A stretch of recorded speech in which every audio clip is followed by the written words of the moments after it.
कहा था, मैंने आपको याद करें मेरी वो अगर बाइट आप निकालें, मैंने उसमें भी कहा था कि अगर महबूबा जी ने ये बयान दिया है तो गलत है, क्योंकि मैं एक फ़ौजी का बेटा हूँ, मैं झंडे के खिलाफ तो कभी सुनूंगा नहीं, देश के खिलाफ तो कभी सुनूंगा नहीं। और मैं आज भी कहता हूँ कि उसमें मैंने ये भी कहा था कि मैंने वो उनका बयान सुना नहीं है, वो मुझे आज भी याद है। तो लिहाजा वो बयान अगर उन्होंने, मैंने उसमें आपको कहा था अगर दिया है तो गलत दिया है। तो लिहाजा मैं एक चीज़ कहता हूँ कि देश के झंडे के खिलाफ, देश के कॉन्स्टिट्यूशन के खिलाफ, देश की जो हमारी एक भाईचारा, उसके खिलाफ जो भी खड़ा होगा उसको देश कभी बख्शेगा नहीं, ना हम बख्शेंगे ना देश बख्शेगा। और ख़ास करके क्योंकि मैं आज जो कुछ हूँ मैं अपने फादर की वजह से हूँ। अगर मेरे फादर फौज में न जाते तो शायद मैं इस मुकाम पे न होता। सुनते ही रह जाओगे। आपने पंजाब में नहीं देखा कि वहाँ जो आपने चीफ मिनिस्टर बनाया वो गुरुद्वारे में शराब पी के चला गया। बात आप करते हो, कहते हैं हमने दिल्ली में हमने सब कुछ किया। इनको पूछो कि आपने दिल्ली में कौन सी नई मेट्रो चलाई, आपने कौन सी नई सड़क बनाई, आपने कौन सा नया फ्लाईओवर बनाया। आप इनको पूछें कि बताइए कि जो पुराने हॉस्पिटल हैं, जो नए बड़े बड़े हॉस्पिटल हैं, चाहे वो गंगाराम है, चाहे वो मेदांता है या अपोलो या मैक्स, जितने बड़े बड़े प्राइवेट हॉस्पिटल हैं, आज तक क्या वहाँ एक बीपीएल राशन वाला कार्ड वाला मुफ्त अपना इलाज करा सकता है? नमस्कार, द पब्लिश में आप सभी का स्वागत है। मैं हूं वरुण शर्मा। जम्मू कश्मीर में होने वाले विधानसभा चुनावों को लेकर भाजपा के अध्यक्ष रविंदर रैना ये दावा कर चुके हैं कि वो 50 से ज़्यादा सीटें जीतकर अपनी सरकार बनाएंगे और मुख्यमंत्री इस बार भाजपा से होगा। लेकिन वहीं दूसरी तरफ आम आदमी पार्टी की बात करें तो जम्मू कश्मीर में अब एक नया विकल्प बनता हुआ नजर आ रहा है आम आदमी पार्टी, क्योंकि कुछ बड़े चेहरे आम आदमी पार्टी में शामिल हो चुके हैं। तो क्या भाजपा को टक्कर दे पाएगी आम आदमी पार्टी? इसी पर चर्चा करने के लिए मेरे साथ सुरेंद्र चौधरी जी मौजूद हैं, जो कि भाजपा में शामिल हो चुके हैं। और कहीं ना कहीं ऐसा भी कहा जा रहा है कि सुरेंद्र चौधरी के भाजपा में शामिल होने के बाद भाजपा को काफ़ी ज़्यादा मजबूती मिली है। चौधरी साहब, बहुत बहुत स्वागत है आपका। थैंक यू भाई जी। चौधरी साहब, इससे पहले हमने आपका इंटरव्यू किया था पीडीपी कार्यालय के अंदर और इसी तरह के कलर्स की हम चेयर्स पे बैठे हुए थे, लेकिन अब चेयर्स के कलर्स तो वही हैं लेकिन पार्टी अलग है। क्या लगता है कि जोश उसी तरह का रहेगा या जोश में भी कुछ चेंजिंग आएगी? देखिए, बात सुरेंद्र चौधरी ज़मीन से जुड़ा हुआ आदमी है। मैं एक बहुत छोटा सा वर्कर हूँ। मैं लीडर कभी ना था, ना आगे लीडर बनने की कोशिश करूँगा। मैं हमेशा कार्यकर्ता था और कार्यकर्ता बन के ही काम करता हूँ। और आप भी आज भी देखते हैं कि मेरा लोगों के साथ मेरा प्यार इसलिए है कि लोग मुझे इसलिए प्यार करते हैं क्योंकि मैं उनके साथ जुड़ा रहता हूँ। तो लिहाजा मैं अभी भी कहता हूँ कि भाजपा को जहाँ तक भारतीय जनता पार्टी मैंने ज्वाइन की है, वो लोगों के जहाँ तक आज ज़रूरत है इस रियासत को, क्योंकि आप देखें कि इस रियासत के अंदर आज एक मजबूत लीडरशिप नहीं है। और आप जब भी हम जिस मर्जी पार्टी में आप बात करें, आप ओवरऑल नज़र मारें जम्मू कश्मीर के अंदर, एक वक्त होता था कि जम्मू कश्मीर में एक लीडरशिप हुआ करती थी, जो लीडरशिप दिल्ली से अपनी बात रखती थी और दिल्ली से वो बात मनवाती भी थी।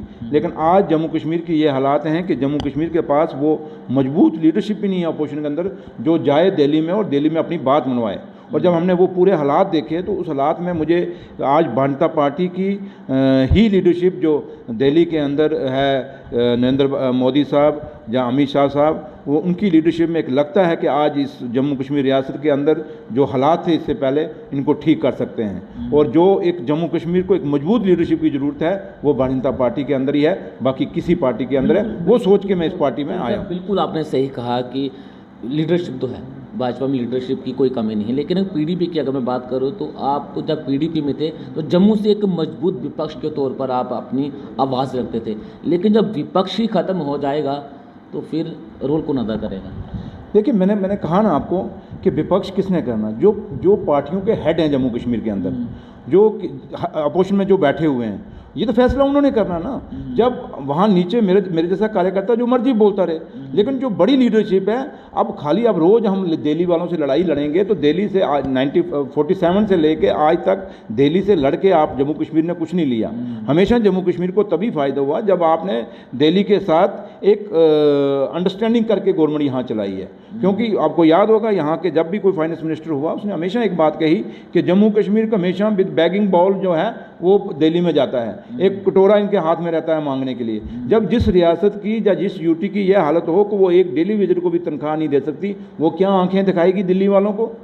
इसलिए जो अपोजिशन आज की डेट में है उनको बात करनी चाहिए जम्मू कश्मीर के मुद्दों पे, जम्मू कश्मीर के नौजवानों के ऊपर, जम्मू कश्मीर के किसानों के ऊपर, जम्मू कश्मीर के टूरिज्म के ऊपर, जम्मू कश्मीर के बिजली और पानी और स्कूल और सड़कों के मुद्दों के ऊपर। वो बात करते हैं पाकिस्तान की।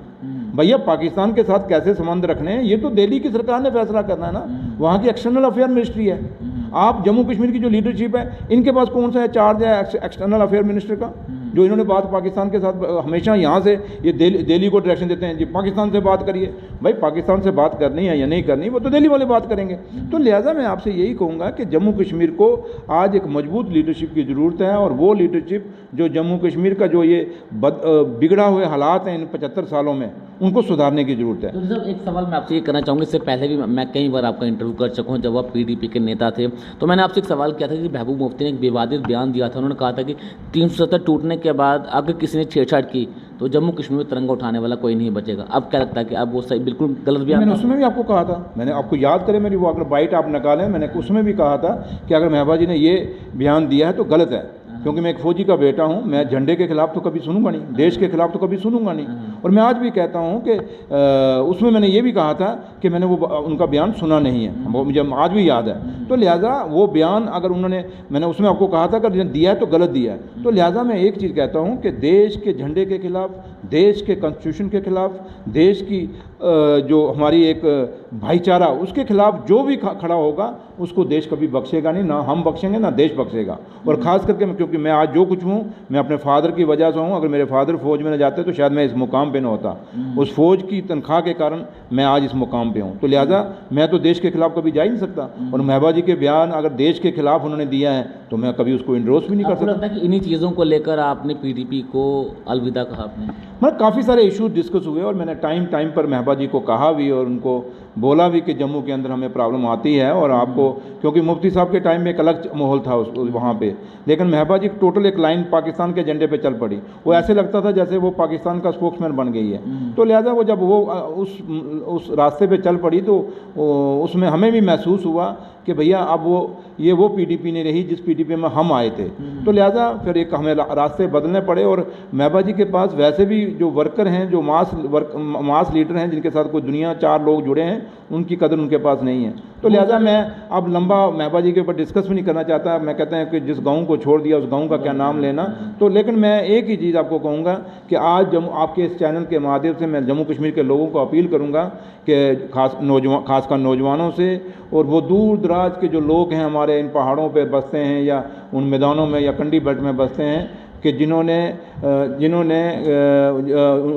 अपने देश के लिए कुर्बानियाँ दी हैं, उन लोगों से मैं अपील करूंगा कि आप आइए मिलजुल के, जैसे आपने पीडीपी के लोगों को मौका दिया, उनका चीफ मिनिस्टर बना, आपका जैसे नेशनल कॉन्फ्रेंस को मौका दिया, उनका चीफ मिनिस्टर बना, आपने कांग्रेस के लोगों को मौका दिया, उनका चीफ मिनिस्टर बना। आइए एक मौका हम भारतीय जनता पार्टी को भी देते हैं, यहाँ विद फुल मेजॉरिटी उनका चीफ मिनिस्टर बनाते हैं। फिर देखिए कि जम्मू कश्मीर में बदलाव आता नहीं आता। अगर आपने सब पार्टियों को मौका दिया है, एक मौका भारतीय जनता पार्टी को विद फुल मेजॉरिटी देख के। रविंद्र रैना जी से मुलाकात आपने की होगी, आपने काफ़ी बार आप यहाँ पर आए, रविंद्र रैना से मुलाकात करके कैसा लगा आपको? दोस्ती अच्छी होगी? नहीं, देखिए मेरी तो, हम तो हमारे घर दूसरे के नज़दीक नौशहरा से हम इकट्ठे रहने वाले हैं, दोनों भाई हैं, उसमें क्या उनमें न मिलना, आगे भी हम मिलते थे, कोई आज नहीं मिलते। जब हम हाउस में मैं अपर हाउस में था, वो लोअर हाउस में, तब भी हम सेक्रेटरीट के अंदर मिलते थे, गिलते थे, असेंबलियों के अंदर मिलते थे, काउंसिल में मिलते थे। तो उनका मिलना कोई आज नई बात नहीं है, वो तो भाई हैं, एक भाइयों का रिश्ता है। बाकी वो तो पॉलिटिकली जो होता था, बाकी कोई हमारे राजनीति में कोई किसी का दुश्मन नहीं, मनमुटाव हो सकते हैं, लेकिन मैं कहता हूँ वैसे भी जो वो एक अलग पार्टी में था, उसमें वो मैंने अपनी पार्टी को डिफेंड करना, उन्होंने अपनी पार्टी को, वो एक अलग बात था। लेकिन आज हम एक ही पार्टी में हैं, तो अब दोनों भाई हैं, लेकिन उसमें भी हमारे पर्सनल डिफरेंसेस नहीं थे, वो एक पॉलिटिकल डिफरेंसेस हम लेते थे, क्योंकि मैं पार्टी का स्टैंड लेता था, वो अपनी पार्टी का। तो लिहाजा हम उसको नहीं कह सकते। मैं उसमें भी हम खुश थे, आज भी खुश हैं, उसमें भी गट्ठे रोटी खाते थे, आज भी रोटी गट्ठे खाते हैं, अभी हम गट्ठे चाय पी के आए हैं। चलिए आखिरी में सवाल करना चाहूँगा, आम आदमी पार्टी एक नया विकल्प जम्मू कश्मीर में देखा जा रहा है, क्या लगता है कि आम आदमी पार्टी भाजपा को टक्कर दे पाएगी? देखिए, आम आदमी पार्टी का मैं जहाँ तक कह दूँ, ये एक झूठों साढ़े डोगरी कहते हैं झूठों दी पंड है, इस तो बाद कुछ नहीं है। देखिए, आप आम आदमी पार्टी यहाँ ख्वाब दिखा रही है लोगों को। वो जैसे वो आते हैं ना, फेरी वाले आते हैं गांव में, आप देखें कभी वो चादर बांध के पीछे आए होते हैं, जो नकली माल, जो कोई कपड़े बेचता है, कोई कुर्सियाँ बेचता है, कोई मग्गे बेचता है, कोई कुछ बेचता है। तो लेकिन वो जो कुर्सियाँ, वो मग्गे जो बेचते हैं ना, आप किसी दुकान से सौदा लेते हो तो वो सौदा फिर आपका साल चलता है, कोई मग्गा चल जाएगा कपड़ा। लेकिन जो आप ये फेरी वालों से कपड़े लेते हो, एक बार धोते हो तो एक बार इतना लंबा होता है, दूसरी बार इतना हो जाता है वो कपड़ा। तो अगर आपने बाल्टी ली होती है, आपने कुर्सियाँ कहीं ली होंगी, एक बार बैठते हो बस कुर्सी पर, दूसरे दिनों टूटी होती है। लेकिन दुकान से जो ली होती है, कम से कम 2-3 साल चलती है। इसलिए हमेशा कहते हैं टिकाऊ माल लो। ये जो आप पार्टी है ये टिकाऊ माल नहीं है, ये एक टेम्परेरी फेरी वाले आए हुए हैं जो झूठ मार के आपको बेवकूफ़ बना के माल बेचने की कोशिश कर रहे हैं, बाद में आप इनको ढूंढते ही रह जाओगे। आपने पंजाब में नहीं देखा कि वहाँ जो आपने चीफ मिनिस्टर बनाया वो गुरुद्वारे में शराब पी के चला गया। यहाँ जम्मू कश्मीर में पहले ही ड्रग्स की बड़ी प्रॉब्लम है, तो ऐसा ही चीफ मिनिस्टर आपको यहाँ चाहिए। और दूसरी बात, दिल्ली में आप ये बार बार कहते हैं हमने दिल्ली में बड़ा कुछ किया, दिल्ली में भी यूटी है, वहाँ सरकार किसकी है? एलजी गवर्नमेंट है। अगर वहाँ एलजी गवर्नमेंट है तो जम्मू कश्मीर में भी एलजी गवर्नमेंट है ना। तो जब दिल्ली की बात आप करते हो, कहते हैं हमने दिल्ली में हमने सब कुछ किया। इनको पूछो कि आपने दिल्ली में कौन सी नई मेट्रो चलाई, आपने कौन सी नई सड़क बनाई, आपने कौन सा नया फ्लाईओवर बनाया। आप इनको पूछें कि बताइए कि जो पुराने हॉस्पिटल हैं, जो नवे बड़े बड़े हॉस्पिटल हैं, चाहे वो गंगाराम है, चाहे वो मेदांता है या अपोलो या मैक्स, जितने बड़े बड़े प्राइवेट हॉस्पिटल हैं, आज तक क्या वहाँ एक बीपीएल राशन वाला कार्ड वाला मुफ्त अपना इलाज करा सकता है? क्या उनकी आपने वहाँ फीस कम की? जो प्राइवेट बड़े बड़े हॉस्पिटल वो हैं हमारे स्कूल हैं, क्या किसी भी स्कूल में गरीब का बच्चा वहाँ एडमिशन ले सकता है? क्या आपने उनकी फ़ीसें कम की? आज आप देखें, ये बात करते हैं शराब की, आज दिल्ली के अंदर कितनी नई दुकानें इन्होंने शराब की खोल दी हैं। तो ये किन से? सिर्फ एक, हाँ जी बिजली मुफ्त कर देंगे, पानी, अगर बिजली मुफ्त वहाँ पे मुफ्त है तो पानी मुफ्त है तो वहाँ एलजी की गवर्नमेंट है भैया। वो एलजी जब तक नहीं चाहेगा तब तक कुछ नहीं होगा। इसलिए उस एलजी को पैसा कौन देता है दिल्ली में? वो दिल्ली की सरकार देती है, वो भारतीय जनता पार्टी की गवर्नमेंट है वहाँ पे दिल्ली के अंदर। तो इसलिए जब दिल्ली में आपको कुछ मिलता है कहते हो नहीं जी हमने किया, आपने कहाँ से कर दिया भाई? वो तो एलजी गवर्नमेंट है। इसलिए जम्मू कश्मीर में जो हो रहा है वो एलजी गवर्नमेंट कर रही है। तो लिहाजा ये जो आपकी आप पार्टी है जिसका हुआ क्रिएट कर रहे हैं, ये वो फेरी वाले हैं जो आएंगे आपसे वोट छीनने की कोशिश कर रहे हैं। लोग बहुत सियाने हैं जम्मू कश्मीर के, ये वोट डालने वाले नहीं। उनका तमाशा कल दोमाना में नहीं आपने देख लिया, कितने के लोग थे, कुर्सियाँ पूरी खाली रही इनकी। आप इनकी 200-300 की रैली को आपके देखते हैं, वैसे वो ढोल बजाते हैं तो बस कहते हैं जी बड़ी रैली। कौन सी बड़ी रैली हुई? इसलिए, और दूसरा आप कहते हो बड़े लीडर ज्वाइन कर रहे, बड़े कौन से लीडर? दिल्ली में देखा नहीं आपने जब ज्वाइनिंग हुई, वहाँ ऐसे थे जैसे नई बस्ती हमारी मच्छी मार्केट नहीं है, वहाँ वो हाल था, ऐसे ज्वाइनिंग होती है। गुलदस्ते के साथ 200 लोगों का ज्वाइन बताया। वहाँ का डिप्टी चीफ मिनिस्टर आया आप पार्टी का वहाँ उस जगह पे, उसने इन लोगों को ज्वाइन नहीं कराया। तो दूसरे एक ट्रांसपोर्ट मिनिस्टर ने, दिल्ली गवर्नमेंट का ट्रांसपोर्ट मिनिस्टर और हमारे जम्मू के मेयर की बराबर पावर है। तो इसलिए मेयर की ज़्यादा पावर है, कम नहीं है, ज़्यादा पावर है उससे, तो उससे ज्वाइन, उससे अच्छा यहाँ पे ज्वाइन कर लेते हैं। तो लेकिन इसलिए मैंने कहा कि भारतीय जनता पार्टी के अंदर एक मजबूत लीडरशिप है।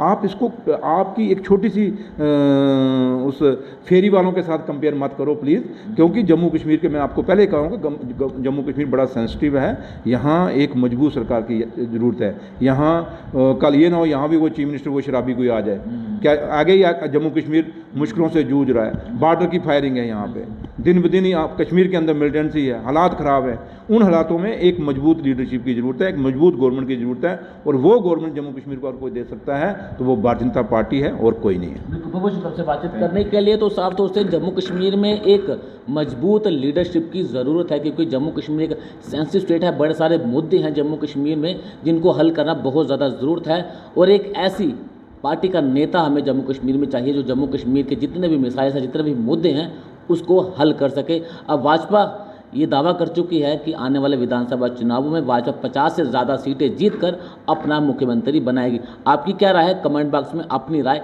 ज़रूर दें। बने रहना पब्लिश के साथ। धन्यवाद।